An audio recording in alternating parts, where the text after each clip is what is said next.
Welcome. This is a short video that takes you through the process of creating a new event on TicketHost. Once you've registered with TicketHost, you'll be taken to the Organizer Control Panel. All of our tools for managing your events can be found on this page. As you can see, we've split it into 4 groups. Event Management, all the reports, the box office tools, and your account management. So first up, we want to create a new event by clicking on the Add New Event link. The first page contains the core event details. A few points to note: the orange button in the top right is a good source for information about the data requirements on this screen. Just click on that, you can see there's a bit of detail about what's required for each field.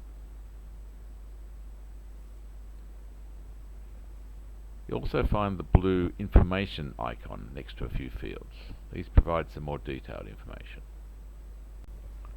Finally, if you hover over each of the field prompts, you'll see a brief description of what is required for that field. Okay, let's start entering our event data. The event title, the event description. I'll just paste it in to save a bit of time. You have the option to do some basic formatting here if you like.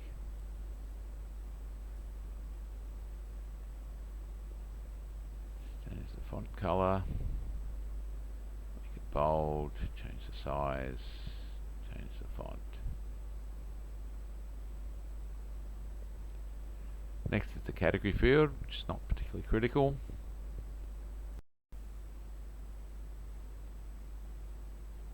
Then the venue, assuming it's not an online event.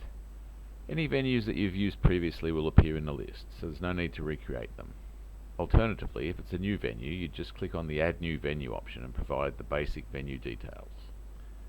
I'm just going to select one of the existing venues. Venue sections are generally only required if your venue has different areas. For example, a stall section downstairs and a gallery section upstairs that have different capacity limits or different ticket pricing. Sections are not necessary for most events, so I'll just leave that set to no. Next are the date fields. Event start is pretty self-explanatory. Select that. Event end is optional, so you can leave it blank if you don't have a specific end time for your event. The bookings open and close fields will be defaulted by the system and can be amended as required.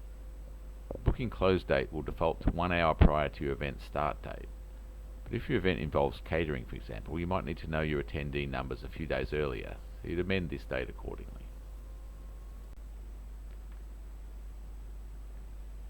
The next page captures some further information about the venue. Firstly, do you require allocated seating, or is it just a general admission event? If the venue is a theatre, then you may want to allocate specific seat numbers to the attendees. In this case, you would select yes here, and you'll need to forward a seating diagram to TicketHost so that we can upload your seating plan into the system. In most cases, you'll be selecting no for that field, and then all that's required is to specify the capacity, the maximum number of attendees that can attend your event. The third page is where you set up the different ticket categories and pricing. Ticket categories that have been used previously will appear in the list and can be selected for reuse. I'm just going to select the adult category and add the price. Clicking on the plus symbol will display the category details, so you can confirm that it is suitable for this event.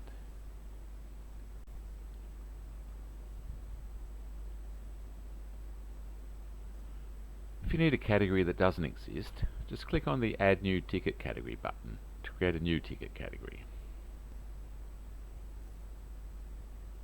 Let's fill in the details, all pretty self-explanatory.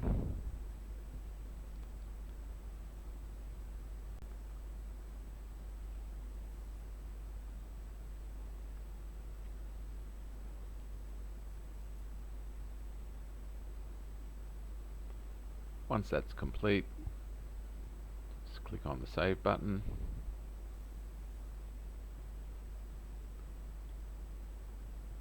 The new category will then appear in the list and can be added to the event.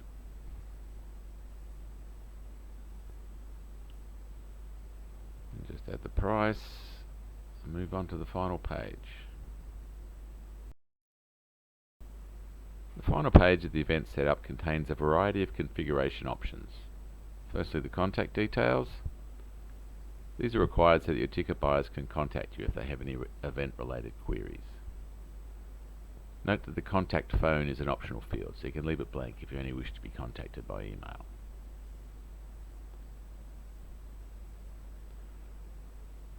All these fields are self-explanatory and not mandatory. Remember, you can hover over the labels to get some more information about what is required.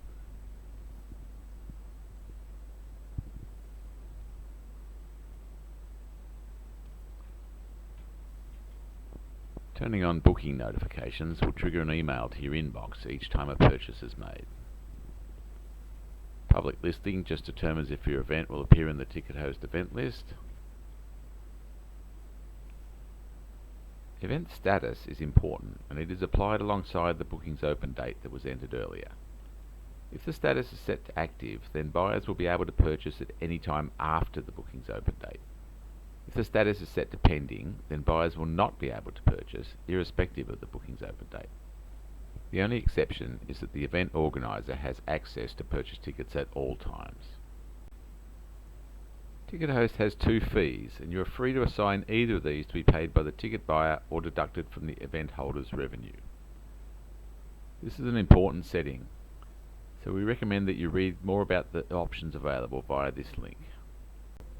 The default setting is for the host fee to be paid by the ticket buyer and for the booking fee to be paid by the event holder, but you are free to amend either as required. For payment options, there are currently 3 options available. Credit card is mandatory and must always be offered, but you can choose whether to enable EFT or PayPal as payment methods for your event. The booking fees associated with each method are shown. Ticket delivery via email is mandatory. Ticket pickup is rarely used as an option anymore. Now we just click Finish to save your event configuration. So your base event details have now been successfully created, and this page shows your event URL that can be included on your website, email, social media, etc.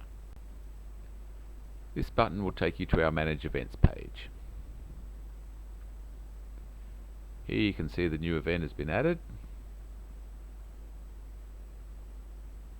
And down here are a number of optional features that may or may not be relevant to your event. There are additional videos that explain the optional features in more detail.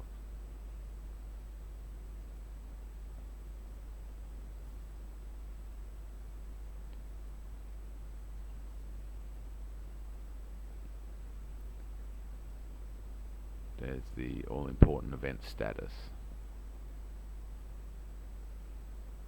Okay, that's it for adding a new event. Thanks for watching.